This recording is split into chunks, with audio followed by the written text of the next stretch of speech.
Hello and welcome to Synda.bc, where right now it's 1943. And just to illustrate how warm it's been here in Sweden for the last while, and especially in my apartment, that feels like a sauna. Am I right, people? No?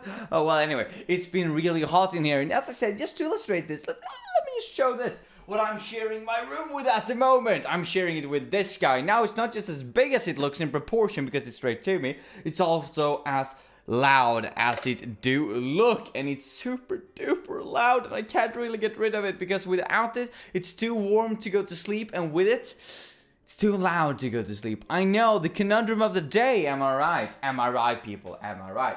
Anyway, today we're going to do something new and interesting, and when I'm saying new and interesting, I really mean people have probably done this before, right? It's just that I'm gonna do it for the first time, and it's gonna be kind of interesting. And what am I gonna do? Well, I'm actually going to shut up for a while.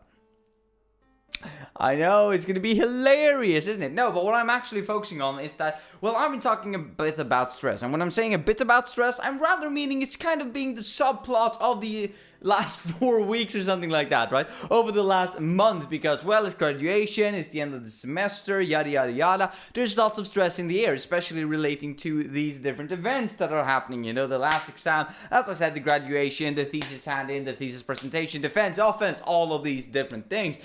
Starting to take up my life and thinking about what am I going to do after graduation. Shall I continue studying? Shall I not? Why not? And now I've always been thinking, you know, stressful enough as it was, so that, oh, I'll take care of that after graduation. Piss posh, no problem at all. Just in order to realize that, oh damn, this is kind of this moment soon. Soon we're actually in that moment where I actually need to make those kind of choices. Which is both amazing and horrifying all at the same time. Anyway, so stress isn't really what I'm going to talk about. I would just like to say that we actually handed it in the final thing now today. So now it's actually 100% done. Even though I've said it was done before, it's 100% done now, which is amazing. Anyway, what I actually would like to talk about today for a short little while, yeah, and I promise you I'm actually going to keep it short now for once, not like when I say we're going to talk about it for a short while and then I stand there and talk about something for 20 minutes, realizing that the time didn't stick on the DSLR and that I actually would have needed more time, and that I made this unnecessary huge introduction all in vain because, well, I could have technically made the video that much longer and that much more filled with content, and I know it's kind of what I'm doing right now. If it's going to be 20 minutes, which I really hope that it doesn't, because that's going to take the entire point out of this video, yeah. So, what I'm trying to convey is that I recently, today, finalized my journey, let's say, throughout the Detroit Become Human game, the PS4 exclusive. And I'm talking about the first playthrough here, and what it raised.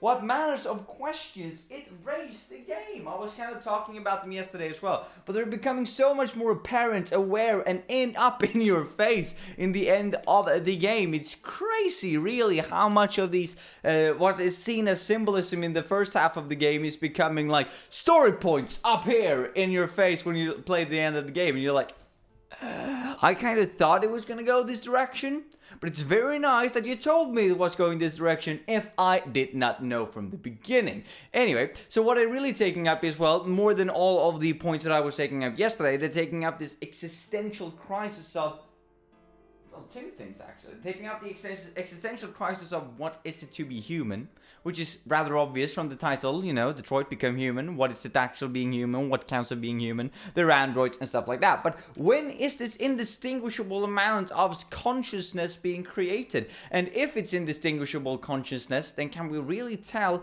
that what is indistinguishable? You know, if something is indistinguishable, you can't really tell them apart, right? So if you know that one robot is a robot and another person is a person, wow. If you know there's a robot and a person is what I'm trying to say here, yeah? You know that the consciousness is manufactured in one and naturally developed in one, but you can't tell the difference whatsoever at all. Then at that point, can't you say that they have a conscious? So it's kind of this existential crisis of what is actually human? What is it actually to be human? What is it to consider to be human? Who is given rights? Who are rights supposed to be delegated to? And all of these different things. And what is actually humanity? Because can people with a consciousness actually what should we say, disclose to people who are so close to having one but don't have one? Is that really human of us? Is it really human of us to say that, if an object or a machine or an animal or whatever it is can develop the thought to say, please do not kill me, I don't want to be put out of my misery, please. Then is it really humane for us to say, well, we're gonna do that bloody anyway?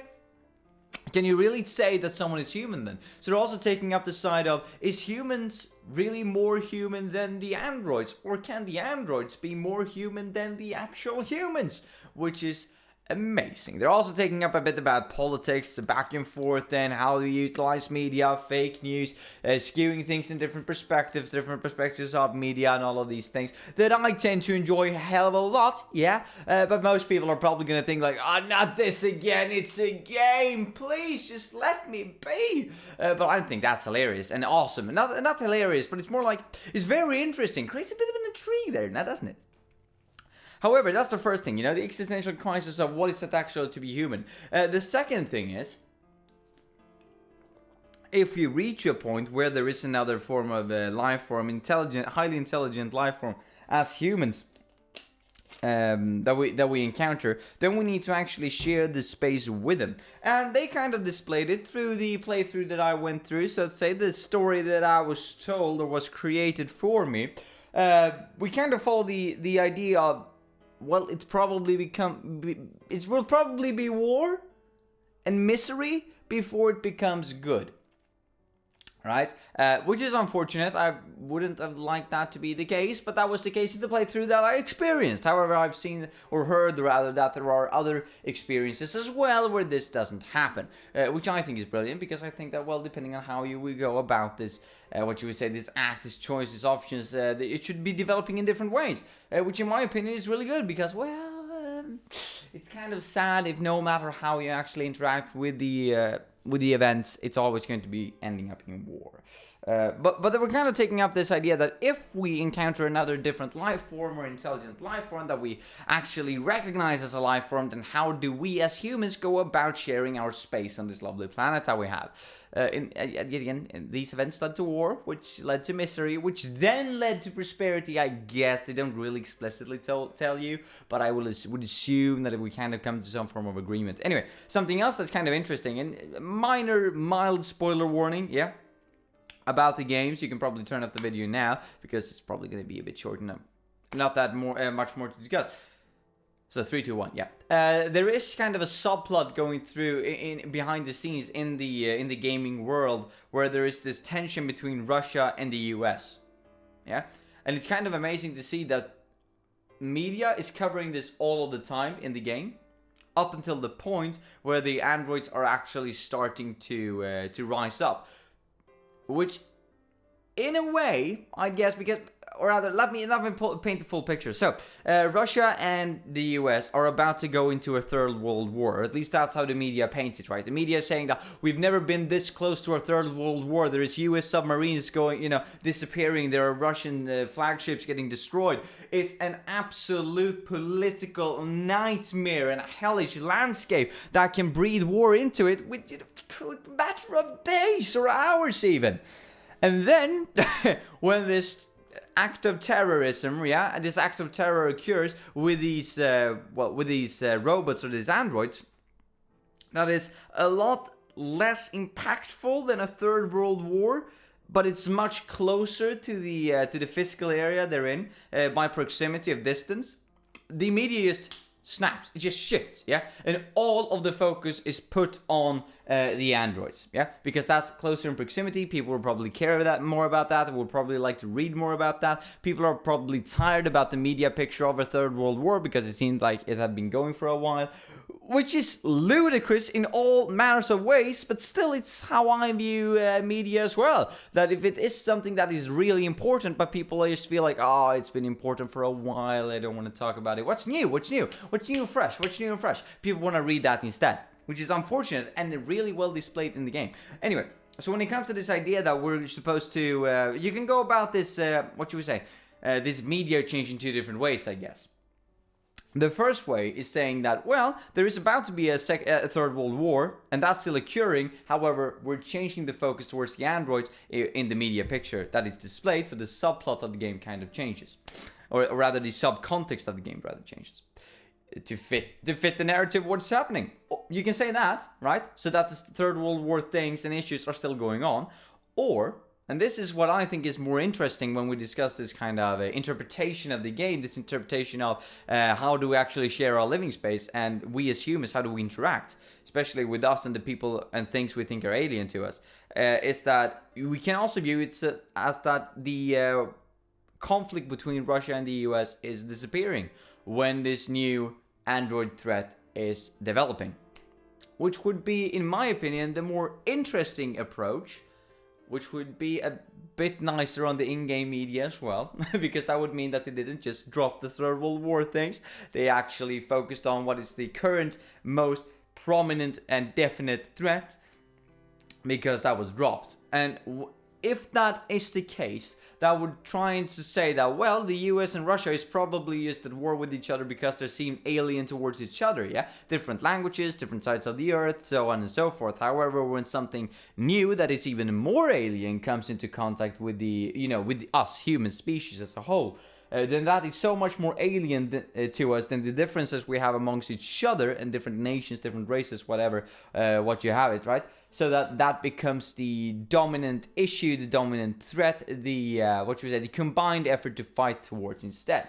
And that is, in a sense, creating the peace between Russia and the US. So that's also something that is interesting to reflect on, how the actual subcontext of the game changes as the story develops, and based on your choices, I guess, because I've heard from others, I've seen in other streams, right? The game world is changing in a very different kind of way, especially the subcontext, which I think is both amazing and interesting all at the same time. But yet this idea of becoming critical towards the side. Anyway, I've been branching out for way too long. So what I was thinking about doing this video was making an about 5-minute long video, which I now have overstepped. So that's all out of whack. Anyway.